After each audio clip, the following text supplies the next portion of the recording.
So let's take a look at Tuscan Gold, and this is one that a lot of people are pretty excited to buy, and I think rightfully so, given his performance in the Louisiana Derby and only his third lifetime start.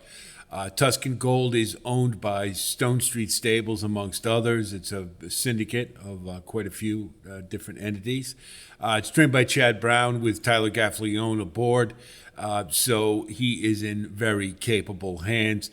It's not uncommon for us to see Chad Brown throwing his horses only after a couple of starts into stakes races, and quite often they answer the call. And so Tuscan Gold was no exception in the Louisiana Derby. He ran a nice race, and we'll see if he can build on it. Now, I think it's a really good sign that he scratched out of the Peter Pan to run in the Preakness. The Peter Pan was actually was shaping up to be a better field than the Preakness in some ways. And so maybe that's that may be part of the decision, is that he might get a little easier spot in the Preakness, though Muth is certainly no pushover, and we'll see what the field looks like. But in any event, I think it shows that Chad Brown is confident enough to move this horse into a better potential payday. Let's call it that. So I think that's all good stuff. We look at Tuscan Gold's pedigree, and we see he does have some stamina influences. The solid column, and that's no surprise, being by Medaglia d'Oro. Was just an excellent horse and has become a very good sire in his own right. The dosage at 3 is no big deal. The GSV is pretty good at 53.66. Now we look at Valadorna, and this was a nice filly when she ran. She was second in the Breeders' Cup Juvenile and was stakes placed on dirt as well as turf. So some nice versatility. Certainly curling underneath. I mean, I don't think stamina is going to be a problem for this horse at all. You look at the Conduit mare profile, it's skewed a little bit towards stamina, not much, but all in all, I don't think there's any problem with Tuscan Gold's pedigree. It's actually pretty damn classy. So I think he'll be fine for the Preakness. Now we take a look at the get of Medaglia d'Oro, and no surprise, certainly quite a few that should ring a bell, most notably Songbird, Rachel Alexandra, a couple of great fillies, Elate, Mishawish, Vancouver, Plum Pretty, and then, of course, Bar of Gold, that Wild Breeders' Cup winner. I believe it was the Turf Sprint. I can't remember exactly, but anyway, needless to say, Medaglia d'Oro, pretty damn good sire. So he's, I think Tuscan Gold should be a good one from him. We look at the get. There's only a couple, and contrary thinking didn't do a whole lot of running. Only one start, and did win first time out, so that is supposedly a good sign. I mean, I believe Tuscan Gold took him 2 starts, if I'm not mistaken. We'll look at his Equibase here, and yeah, we see it.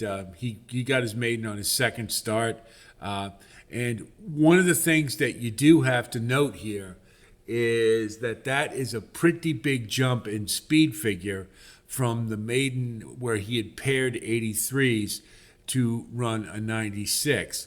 So that is a pretty big jump. There is a gap of about almost 2 months in between there. So that's to be expected. So now second off the layoff, I think it's a pretty good bet that Tuscan Gold's ready to progress and move forward. So things are all looking pretty good for Tuscan Gold. We're going to take a look at the Louisiana Derby and refresh ourselves with Tuscan Gold and give us an idea what to expect in the Preakness. We'll take a look at the Louisiana Derby, and we will recall that Antiquarian broke through the gate prior to this race, and Catching Freedom hit his head on the gate as well, so we had some hijinks early on. Tuscan Gold is in the 11 hole, and he's wearing the Stone Street silks, which are pretty noticeable, the gold with the maroon V. So let's see what happened here. And they're off. You see, he breaks a little slow. And there's Awesome Rudo, who strides away. Hall of Fame with Antiquarian, who broke through the gate prior to the start, and now Track Phantom. And trying to keeping him out wide all the way. So I guess the intent was they didn't want to let Track Phantom get away, so wanted to stay up near the pace, which I have to believe they assumed would be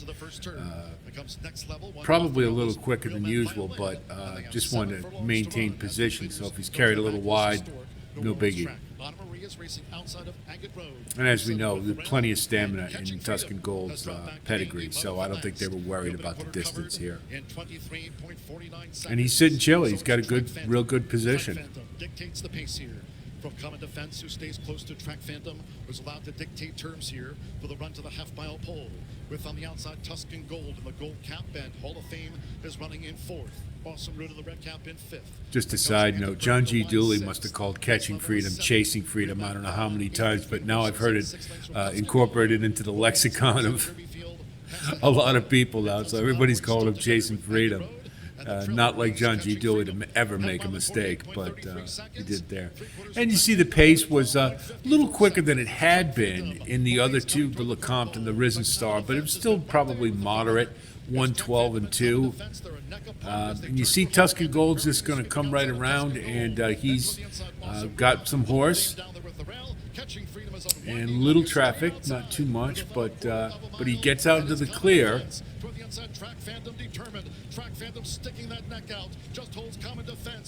He's carrying on pretty well, but he just doesn't have as much as the other two. But and he was a little late to engage, it looked like. But he is a young horse, so his career, only third start.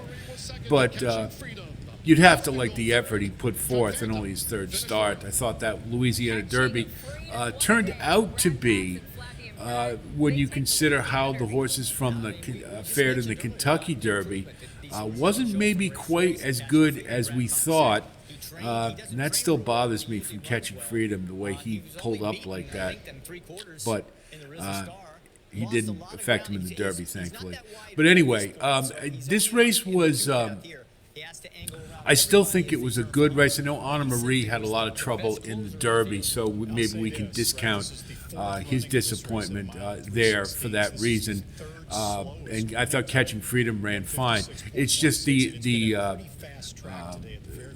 Sierra Leone, Forever Young, there were some better horses. So it's still a very solid effort for Tuscan Gold, but maybe we can just downgrade it a hair from perhaps where we had it before, because maybe some of the other, the couple of the other Derby preps were a little better. But still, you have to be encouraged with this effort and going into the Preakness.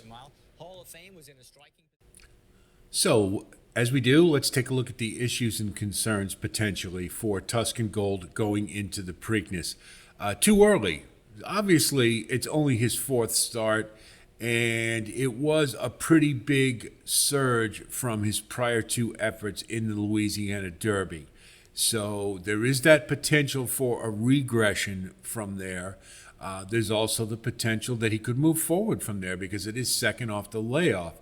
So, not really sure. That's where too early in progression to sort of go hand in hand there. And then kind of a minor thing with me is just watching him acceleration. He seems a little, maybe not quite as quick to engage as he should at this stage of his game. I'm sure if that is an issue, then Chad Brown will certainly work it out.